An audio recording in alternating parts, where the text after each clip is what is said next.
اس اغوا میں تمہارے فائدے ہی فائدے ہیں، اور سب سے بڑا فائدہ یہ ہوگا کہ تمہیں ماجد گجر جیسے چوروں سے نجات مل جائے گی۔ لاہور اور اس کے گرد و نواح کے منشیات کی پوری منڈی تمہارے کنٹرول میں ہوگی۔ میں سمجھا نہیں، شارک بولا، اس کے لہجے میں الجھن تھی۔ سمجھ جاؤ گے، اس آدمی نے کہا۔ ویسے میرا خیال ہے کہ مجھے اپنا تعارف بھی کروا دینا چاہیے۔ میرا نام رحمان ہے اور میری رہائش بھی مدنگ ہی میں ہے، لیکن گھر جانے کا اتفاق کبھی کبھار ہی ہوتا ہے۔ گاڑی اس وقت ماجی گجر کے اڈے کے سامنے سے گزر رہی تھی۔ باجی کا یہ ڈیرا ویران پڑا تھا۔ جب سے یہاں پولیس نے بڑی کارروائی کی تھی، اس کے بعد سے اس اڈے پر ماجی کا دھندا بند تھا۔ اس کا بیٹا دن میں ورکشاپ کھولتا اور شام ہوتے ہی بند کر دیتا۔ کس طرف جانا ہے مسٹر رحمان؟ شارق نے سامنے آئینے میں دیکھتے ہوئے پوچھا۔ ایبٹ روڈ کی طرف لے چلو، رحمان نے جواب دیا۔ شارق نے گاڑی کی رفتار کم کر دی۔ چوک کے قریب پہنچ کر ادھر ادھر دیکھا اور گاڑی کو سیدھا ایبٹ روڈ کی طرف نکال کر لے گیا۔ اس سڑک کے دونوں طرف لاتعداد سینما ہال تھے۔ رحمان نے ایک سینما ہال کے سامنے گاڑی روک لینے کو کہا اور سیٹ پر بیٹھے بیٹھے کھڑکی سے گردن نکال کر ادھر ادھر دیکھنے لگا، اور پھر گیٹ کے قریب کھڑے ہوئے آدمی کو آواز دے کر بلا لیا۔ حاجی صاحب سے جا کر کہو کہ رحمان شارق کو لے آیا ہے، اسے دفتر میں لے آؤں یا کہیں اور ملاقات کریں گے۔ رحمان نے اس شخص کی طرف دیکھتے ہوئے سرگوشیانہ لہجے میں کہا۔ اس شخص نے کنگھی سے شارق کی طرف دیکھا اور پھر تیز تیز قدم اٹھاتا ہوا سینما کے گیٹ میں داخل ہو گیا۔ اس کی واپسی میں 5 منٹ سے زیادہ نہیں لگے تھے۔ حاجی صاحب نے کہا ہے کہ انہیں سمن آباد والی کوٹھی پر لے چلو، وہ خود بھی یہاں سے نکل رہے ہیں۔ اس شخص نے پچھلی کھڑکی پر جھکتے ہوئے کہا۔ ٹھیک ہے، رحمان نے کہا، پھر سیدھا ہو کر بیٹھے ہوئی شارق سے مخاطب ہوا۔ چلو مسٹر شارق، سمن آباد۔ میرا خیال ہے پرسکون ماحول میں لمبی گفتگو ہوگی۔ ویسے ٹھیک بھی ہے، کاروباری گفتگو پرسکون ماحول میں ہی ہونی چاہیے۔ یہاں سینما کے دفتر میں لوگوں کا آنا جانا لگا رہتا ہے، آرام سے کوئی بات ہو ہی نہیں سکتی۔ شارق نے کندھے اچکا دیا اور انجن سٹارٹ کر کے یو ٹرن لیتے ہوئے گاڑی کو دوبارہ لکشمی چوک کی طرف گھما دیا۔ لکشمی چوک سے اس نے گاڑی بائیں طرف بیکلور روڈ پر موڑ دی۔ سمن آباد موڑ پر رحمان کی ہدایت کے مطابق شارق نے گاڑی بائیں طرف موڑ لی، اور پھر وہ اس کے اشارے پر گاڑی کو مختلف سڑکوں پر گھماتا رہا۔ شروع میں شارق کے دل میں خوف سا پیدا ہوا تھا، اب وہ ختم ہو گیا۔ رحمان کا تعلق ماجے گجر کے گروہ سے نہیں تھا، نہ ہی وہ اس کا دشمن تھا۔ اس کا انداز دوستانہ تھا، لیکن شارق کے ذہن پر ایک سوالیہ نشان سا بنا ہوا تھا۔ رحمان کون تھا اور کس کے لیے کام کر رہا ہے؟ دفعتاً اس کے ذہن میں ایک جماکہ ہوا۔ رحمان اسے ایبٹ روڈ پر ایک سینما کے سامنے لے گیا تھا اور سینما میں کسی حاجی صاحب کے نام پیغام بھجوایا تھا۔ اب بات شارق کی سمجھ میں آ رہی تھی۔ حاجی عبداللہ کا نام اس کے ذہن میں واضح ہو رہا تھا۔ یہ نام اس کے لیے اگرچہ اجنبی نہیں تھا، لیکن اس نے بہت عرصے سے اس کے بارے میں کچھ سنا نہیں تھا۔ شارق جیسے جیسے سوچ رہا تھا، صورتحال واضح ہوتی جا رہی تھی۔ کچھ عرصہ پہلے اخبارات میں ڈرگ مافیا کی چند بڑی مچھلیوں کا بڑا چرچا رہا تھا۔ قومی اسمبلی میں بھی ڈرگ مافیا کی ان بڑی مچھلیوں کے ناموں کی بات گئی سنی گئی تھی۔ اخبارات میں ان کے بارے میں بڑی لمبی لمبی کہانیاں سنائی گئی تھیں۔ بعض بڑی مچھلیوں کے متعلق تو باقاعدہ تحریر تھی۔ اخبارات کی ان کہانیوں کے مطابق ڈرگ مافیا کے ان پاکستانی ڈانس کے ہاتھ پیر خشت پاکی طرح پوری دنیا میں پھیلے ہوئے تھے۔ منشیات کے حوالے سے دنیا کے ہر ملک میں ان کا نام دہشت کی علامت بن گیا تھا۔ کہا جاتا تھا کہ پاکستان میں موت کے ان سوداگروں کو حکومت اور اسمبلیوں میں شامل بعض اہم ترین شخصیات کی پشت پناہی حاصل تھی، اور حقیقت یہ تھی کہ یہ شخصیات انہی کے پیسے پر الیکشن میں کامیابی حاصل کر کے اسمبلیوں تک پہنچتے تھے۔ حاجی عبداللہ کا نام بھی ان بڑی مچھلیوں میں شامل تھا جن کے بارے میں ان دنوں اخبارات میں بڑا چرچا تھا۔ اخباری اطلاعات کے مطابق حاجی عبداللہ لاہور میں ایک سینما ہاؤس اور ٹرانسپورٹ کمپنی کا مالک تھا۔ اس کی بسیں ملک کے ایک کونے سے دوسرے کونے تک سفر کرتی تھی۔ امریکہ اور کینیڈا میں ڈرگ مافیا کے علاوہ برطانیہ، فرانس، جرمنی اور دنیا کے تمام بڑے ممالک میں منشیات فروشوں کے بڑے بڑے گروہوں سے اس کے تعلقات تھے۔ پاکستان کی پولیس اور اعلیٰ حکام اس کے بارے میں سب کچھ جانتے تھے، لیکن آج تک اس کے خلاف کوئی کارروائی نہیں ہوئی تھی، اور اب رحمان نامی یہ نوجوان شارق کو اسی حاجی عبداللہ کے پاس لے جا رہا تھا۔ شارق کو یہ اندازہ لگانے میں بھی دشواری پیش نہیں آئی کہ حاجی عبداللہ خود اس سے ملنا چاہتا تھا، اور اس کے لیے یہ طریقہ کار اختیار کیا گیا تھا کہ اسے گن پوائنٹ پر اغوا کیا گیا تھا۔ لیکن بعد میں رحمان نے اس کی وضاحت کر دی تھی کہ اگر سیدھے سادے طریقے سے بات کی جاتی تو شاید شارق انکار کر دیتا، اس لیے اسے گن پوائنٹ پر اغوا کیا گیا۔ لیکن اب پستول رحمان کی جیب میں تھا اور وہ دونوں دوستانہ انداز میں باتیں کر رہے تھے۔ رحمان کے کہنے پر شارق نے گاڑی ایک کوٹھی کے سامنے روک لی۔ شارق نے انجن بند کرتے ہوئے کوٹھی کی طرف دیکھا۔ گیٹ کھلا ہوا تھا اور اسٹول پر ایک گن مین بیٹھا سگریٹ کے کش لگا رہا تھا۔ گھروں میں گن مینوں کے پاس عام طور پر ڈبل بیرل گن ہوتی ہے، مگر اس گن مین کے پاس جدید ترین آٹومیٹک رائفل تھی۔ ایک میگزین رائفل میں فٹ تھا اور دوسرا اس کے ساتھ اسکاچ ٹیپ سے جڑا ہوا تھا تاکہ استعمال کے دوران ایک میگزین خالی ہو جائے تو فوری طور پر دوسرا لگایا جا سکے۔ گن مین اسٹول پر بیٹھا سگریٹ کے کش لگاتا ہوا کار کی طرف دیکھ رہا تھا۔ رحمان کو کار سے اترتے دیکھ کر وہ ایک دم کھڑا ہو گیا اور پھر شارک کی طرف دیکھنے لگا جو کار سے اتر کر دروازے وغیرہ لاک کر رہا تھا۔ وہ دونوں گیٹ میں داخل ہوئے تو گن مین نے انہیں سلام کیا تھا۔ کوٹھی میں آمد و رفت کے 2 گیٹ تھے، لیکن ایک گیٹ مستقل طور پر بند تھا۔ اندر کی طرف دونوں گیٹوں کے درمیان خوبصورت لان تھا جس کے چاروں طرف پولز پر مرکری ٹیوب لائٹیں لگی ہوئی تھی۔ وہ گیٹ میں داخل ہو کر برآمدے کی طرف بڑھے، اسی لمحے برآمدے والا دروازہ کھلا اور ایک لمبا تڑنگا آدمی برآمد ہوا۔ اس نے شلوار قمیض پہن رکھی تھی، بائیں پہلو پر قمیض قدرے ابری ہوئی تھی جس سے شارک کو سمجھنے میں دیر نہ لگی کہ قمیض کے نیچے پستول یا ریوالور موجود تھا۔ اس آدمی نے دروازہ کھول دیا اور رحمان شارک کو لے کر برآمدے والے دروازے میں داخل ہوتے ہی بائیں طرف والے دروازے میں داخل ہو گیا۔ یہ وسیع اور اس کمرہ ڈرائنگ روم کے طور پر آراستہ تھا۔ فرش پر دبیز قالین اور قیمتی فرنیچر آراستہ تھا۔ ڈیکوریشن کی چیزیں غیر ملکی اور خاصی قیمتی تھی۔ ایک طرف سٹینڈ پر ٹیلی فون سیٹ بھی رکھا ہوا تھا۔ دروازہ کھولنے والا دراز قامت آدمی بھی ان کے ساتھ ہی اندر آ گیا۔ حاجی صاحب کا فون آیا تھا رحمان بھائی، وہ شخص رحمان کی طرف دیکھتے ہوئے بولا۔ وہ آدھے گھنٹے میں یہاں پہنچ جائیں گے۔ کوئی چائے ٹھنڈا کہیں تو لے آؤں؟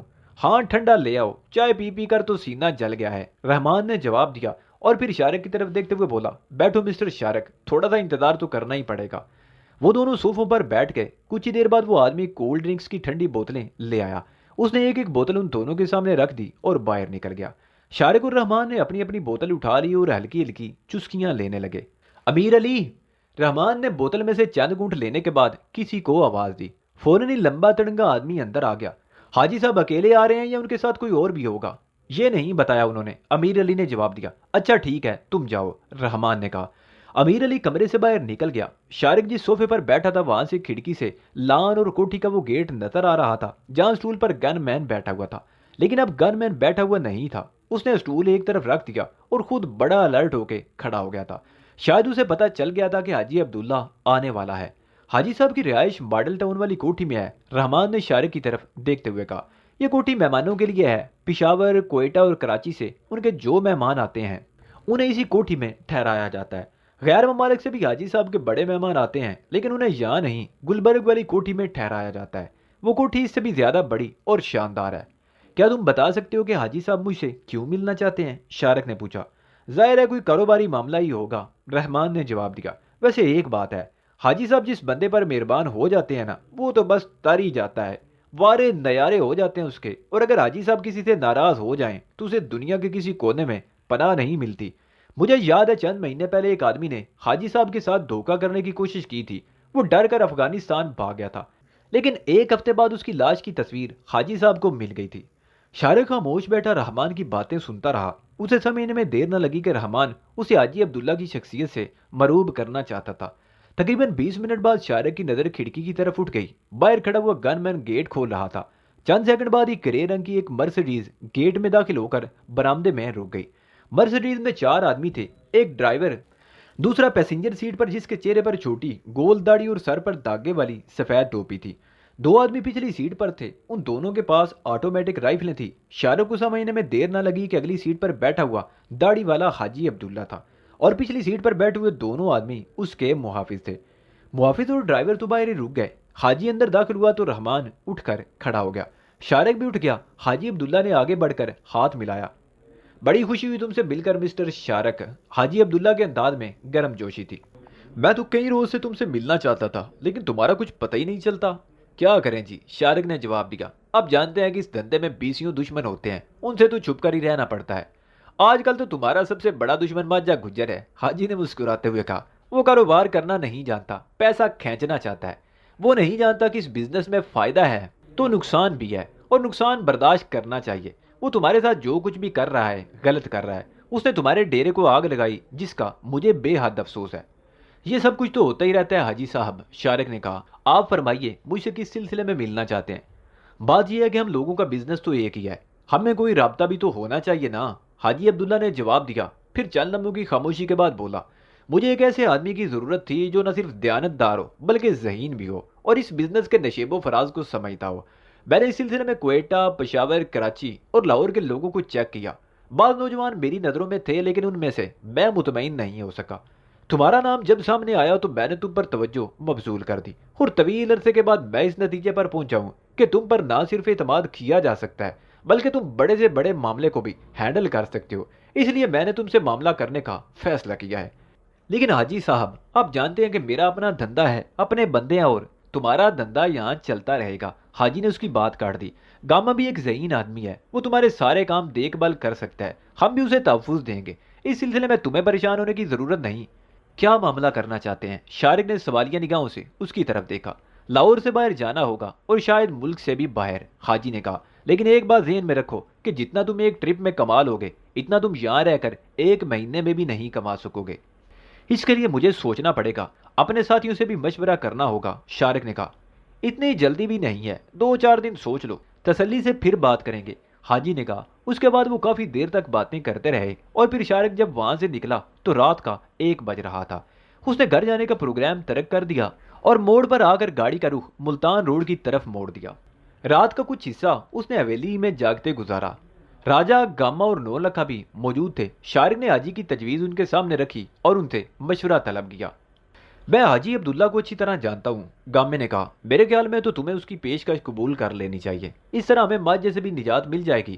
ٹھیک ہے، میں بھی اسی سلسلے میں ذرا کچھ سوچ رہا ہوں، شارق نے جواب دیا۔ وہ کچھ دیر مزید باتیں کرتے رہے، پھر سو گئے۔ شارق صبح سویرے ہی اٹھ گیا، اس نے 9 لکھا کو جگا دیا۔ 9 لکھا چائے بنانے لگا۔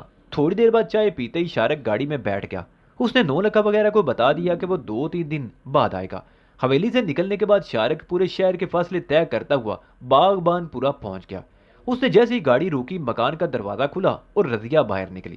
وہ شاید یونیورسٹی جا رہی تھی۔ اس نے کار کی طرف دیکھا ضرور تھا مگر توجہ نہیں تھی، لیکن 2 قدم آگے بڑھتے ہی وہ ٹھٹک کر رک گئی اور گہری نظروں سے سیرنگ کے سامنے بیٹھے ہوئے شارق کی طرف دیکھنے لگی۔ شارق مسکرا رہا تھا۔ وہ شیشے چڑھانے کے بعد نیچے اتر آیا اور دروازہ بند کرتے ہوئے رضیہ کی طرف دیکھنے لگا۔ رضیہ کچھ کہے بغیر تیزی سے مڑ کر دروازے میں داخل ہو گئی۔ اس کے چہرے پر عجیب سے تاثرات ابھر آئے تھے۔ شارق اور رضیہ کی اس رویے پر بڑی حیرت تھی۔ وہ گاڑی لاک کر کے جیسے ہی مکان میں داخل ہوا، رضیہ دوڑ کر اس سے لپٹ گئی۔ بہت سنگ دل ہیں آپ بھیا، رضیہ کی آواز بھی بھررائی ہوئی تھی۔ آپ تقریباً 20-22 روز بعد واپس آئے ہیں، ہم سے رشتہ ختم کر دیا آپ نے؟ نہیں میری بہن، شارق نے اس کے سر پر ہاتھ پھیرتے ہوئے کہا، ہمارا یہ رشتہ تو کبھی نہیں ٹوٹ سکتا، تو پھر ہمیں اس طرح چھوڑ کر اچانک کہاں غائب ہو جاتے ہیں کہ کوئی اطلاع تک نہیں ہوتی؟ ہم سولی پر ٹنگے رہتے ہیں ہر وقت، ہماں تو بیمار پڑی ہیں، ہر وقت تمہارا انتظار کرتی رہتی ہیں۔ بات یہ ہے رضیہ کہ میں شہر سے باہر گیا ہوا تھا اور جانے سے پہلے اطلاع کرنے کا موقع ہی نہیں ملا، اور جہاں گیا تھا وہاں بھی اتنا مصروف تھا کہ خط تک نہیں لکھ سکا۔ اماں کہاں ہیں؟ شارق نے پوچھا۔ اپنے کمرے میں ہیں، رضیہ نے جواب دیا، کئی دن سے بیمار پڑی ہیں۔ آج طبیعت کچھ سنبھلی ہے تو میں یونیورسٹی جانے کے لیے نکلی تھی، لیکن کیا؟ شارق نے مریم کی طرف دیکھتے چلتے ہوئے رضیہ کی طرف دیکھا۔ لیکن اب نہیں جاؤں گی، رضیہ نے مسکراتے ہوئے جواب دیا۔ وہ کمرے میں داخل ہوئے تو شارق مریم کو دیکھ کر چونک گیا۔ وہ واقعی برسوں کی بیمار لگ رہی تھی۔ شارق کو دیکھ کر اس نے اٹھنے کی کوشش کی۔ شارق جلدی سے آگے بڑھ کر پلنگ کی پٹی پر بیٹھ گیا اور اس کے دونوں ہاتھ تھام لیے۔ یہ کیا ہو گیا ہے آپ کو ماں جی؟ کیا حالت بنا رکھی ہے آپ نے؟ وہ بولا۔ اب تم آ گئے ہو نا، میں بالکل ٹھیک ہو جاؤں گی، مریم نے کمزور سی آواز میں جواب دیا۔ تم کہیں چلے جاتے ہو نا تو لگتا ہے میرے جسم کا کوئی حصہ مجھ سے الگ ہو گیا ہے۔ ڈاکٹر کو دکھایا تھا؟ شارق نے پوچھا۔ ڈاکٹر کیا کرے گا، مریم نے کہا، تم آ گئے ہو نا، اب مجھے ان دواؤں کی بھی ضرورت نہیں رہی۔ اس نے تپائی پر رکھی ہوئی دواؤں کی طرف اشارہ کیا۔ کون سے ڈاکٹر کو دکھایا تھا رضیہ؟ کیا بتایا اس نے؟ شارق نے رضیہ کی طرف دیکھا۔ ڈاکٹر بخاری کو، رضیہ نے جواب دیا، کئی دنوں سے علاج ہو رہا ہے، اب تو پہلے سے بہت بہتر ہیں۔ میں آج شام کو خود ڈاکٹر سے بات کروں گا، شارق نے کہا۔ مریم نے رضیہ کی طرف دیکھتے ہوئے کہا، بیٹا بھائی کے لیے ناشتے وغیرہ کا انتظام کرو، مجھے یقین ہے اس نے ابھی تک ناشتہ بھی نہیں کیا۔ ابھی تک میں نے واقعی ناشتہ نہیں کیا، شارق نے جواب دیا۔ میں ناشتہ بناتا ہوں جی، دروازے میں کھڑے ہوئے شاہد نے پوچھا، کیا کھائیں گے آپ؟ ڈبل روٹی کے سلائس یا پراٹھا؟ پراٹھا بنا لو یار، شارق نے کہا۔ میں بناتی ہوں ناشتہ، تم اپنا کام کرو، رضیہ نے شاہد کی طرف دیکھتے ہوئے کہا۔ وہ کمرے سے نکل کر باورچی خانے کی طرف چلی گئی اور شارق وہیں بیٹھا مریم سے باتیں کرتا رہا۔ آدھے گھنٹے بعد رضیہ ناشتہ تیار کر کے وہیں لے آئی۔ گرم گرم پراٹھا کھاتے ہوئے شارق کو واقعی بڑا مزہ آیا۔ کئی روز بعد اسے گھر کی پکی ہوئی کوئی چیز ملی تھی۔ ناشتے کے بعد بھی وہ کافی دیر تک مریم کے پاس بیٹھا رہا، پھر اپنے کمرے میں آ گیا۔ اس نے دروازہ بند کر کے لباس بدلا اور پھر دروازہ کھول دیا۔ کچھ ہی دیر بعد رضیہ آ گئی اور گلے شکوے کرنے لگی. پھر بولی یہ گاڑی کس کی ہے, کس سے مانگ کر لائے ہیں یا اپنی خریدی ہے؟ شارق نے جواب دیا کیسی ہے؟ اس میں تو میں بیٹھ کر دیکھوں گی تو پتا چلے گا. رضیہ نے مسکراتے ہوئے کہا. کہاں جاؤ گی بیٹھ کر؟ شارق نے سوالیہ نگاہوں سے اس کی طرف دیکھا. کہیں بھی چلے جائیں گے, رضیہ نے مسکراتے ہوئے جواب دیا. راوی کا کنارہ ہے, جہانگیر کا مقبرہ ہے, گلشن اقبال ہے, بہت سی جگہ ہیں, چھانگا مانگا بھی جایا جا سکتا ہے. بڑے لمبے پروگرام ہے بھائی. شارق نے اسے گورا. چلو ٹھیک ہے, جمعہ کے دن تمہیں چھانگا مانگا لے چلوں گا. اب تو خوش؟ بالکل خوش, رضیہ نے کہکا لگایا. اسی شام شارق ڈاکٹر بخاری کو گھر پر لے آیا. ڈاکٹر بخاری پچھلے 15 دن سے مریم کا علاج کر رہا تھا. اس وقت بھی اس نے مریم کا تفصیلی معائنہ کیا اور پھر شارق کے ساتھ ڈرائنگ روم میں آ گیا. کوئی تشویش کی بات ہے؟ شارق نے سوالیہ نگاہوں سے ڈاکٹر کی طرف دیکھا. ان کا پتا متاثر ہوا ہے, ڈاکٹر نے جواب دیا. مکمل علاج کی ضرورت ہے. اوہ, شارق چونک گیا. خطرے کی کوئی بات؟ خطرے کی بات تو ہے, آپریشن کرنا پڑے گا, ڈاکٹر نے جواب دیا. اوہ, شارق کی آنکھوں میں تشویش ابھر آئی. کیا آپریشن کے بغیر علاج ممکن نہیں؟ انہیں کچھ عرصہ میڈیسن پر رکھا تو جا سکتا ہے, لیکن آپریشن ضروری ہوگا. ویسے میرا خیال ہے کہ آپ انہیں میو ہاسپٹل میں ڈاکٹر ہاشمی کو دکھا دیں. وہ پتے کی بیماریوں کے ماہر ہیں. دن کے وقت وہ آپ کو میو ہاسپٹل میں ملیں گے اور شام کو 7 سے 10 بجے تک اپنے پرائیویٹ کلینک میں بیٹھتے ہیں. آپ اگر چاہیں تو مریضہ کو وہاں لے جا کر چیک اپ کروا سکتے ہیں. ان کا کلینک کہاں ہے؟ شارق نے پوچھا. گڑی شاو میں, ڈاکٹر بخاری نے جواب دیا. میں آپ کو ڈاکٹر ہاشمی کے نام لیٹر لکھ دیتا ہوں اور مریضہ کی ہسٹری بھی. آپ چاہیں تو انہیں ابھی لے جائیں. ٹھیک ہے, میں ابھی لے جاؤں گا, آپ لکھ دیجئے, شارق نے کہا. ڈاکٹر نے اپنے بیگ میں سے پیڈ نکالا اور اس پر مریضہ کی ہسٹری لکھنے لگا. شارق اٹھ کر اندر آ گیا. رضیہ, ماں جی کو تیار کر دو, میں انہیں ڈاکٹر ہاشمی کے پاس لے جا رہا ہوں.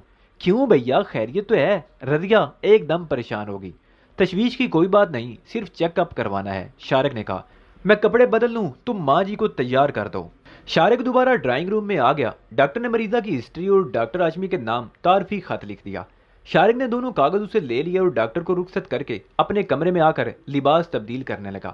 آدھے گھنٹے بعد مریم کو بھی تیار کر دیا گیا. شارق جب اس کے سامنے آیا تو وہ اسے دیکھتے ہوئے بولی. مجھے کس ڈاکٹر کے پاس لے جا رہے ہو بیٹا؟ ڈاکٹر بخاری نے کیا کہا, خیر تو ہے نا؟ بالکل خیر ہے ماں جی, شارق نے کہا. ڈاکٹر بخاری نے کہا ہے کہ آپ کا ڈاکٹر ہاشمی سے چیک اپ کروا لیا جائے. اس میں پریشان ہونے والی تو کوئی بات نہیں. اچھا ہے, چیک اپ ہو جائے تو تسلی ہو جائے گی. رضیہ بھی ان کے ساتھ جانے کو تیار ہو گئی. شارق اسے ساتھ لے جانا چاہتا تھا, لیکن اسے ڈر تھا کہ اگر رضیہ نے مریم کے بارے میں باتیں سن لی تو وہ بھی پریشان ہو جائے گی, لیکن وہ اسے ساتھ لے جانے سے منع بھی نہیں کر سکا. ڈاکٹر ہاشمی اپنے پرائیویٹ کلینک میں ان مریضوں کو دیکھتا تھا جنہوں نے پہلے سے وقت لے رکھا ہو, لیکن اتفاق سے اس وقت صرف ایک مریض تھا. اس کے جاتے ہی شارق مریم کو لے کر اس کے کمرے میں گھس گیا. پہلے اس نے ڈاکٹر بخاری کا تعارفی خط اور مریم کی کیس ہسٹری والا کاغذ دیا, جسے پڑھنے کے بعد ڈاکٹر مریم سے کچھ باتیں پوچھتا رہا. پھر اسے اسکرین کے پیچھے کوچ پر لٹا دیا اور اسٹیتھوسکوپ سے اس کا معائنہ کرنے لگا. تقریباً آدھے گھنٹے بعد ڈاکٹر نے مریم اور رضیہ کو دوسرے کمرے میں جا کر بیٹھنے کو کہا اور پھر شارق کی طرف دیکھتے ہوئے بولا. ڈاکٹر بخاری کی تشخیص درست ہے, آپریشن ضروری ہے اور اس میں زیادہ تاخیر خطرناک ثابت ہو سکتی ہے. آپ کے خیال میں آپریشن کب تک ہو جانا چاہیے؟ شارق نے پوچھا. 8-10 دن میں. کامیابی کے چانسز؟ شارق نے سوالیہ نگاہوں سے اس کی طرف دیکھا. جیسے جیسے دیر ہوگی چانسز کم ہوتے چلے جائیں گے, ڈاکٹر ہاشمی نے کہا. میرا مشورہ تو یہی ہے کہ جتنی جلدی ممکن ہو آپریشن ہو جانا چاہیے.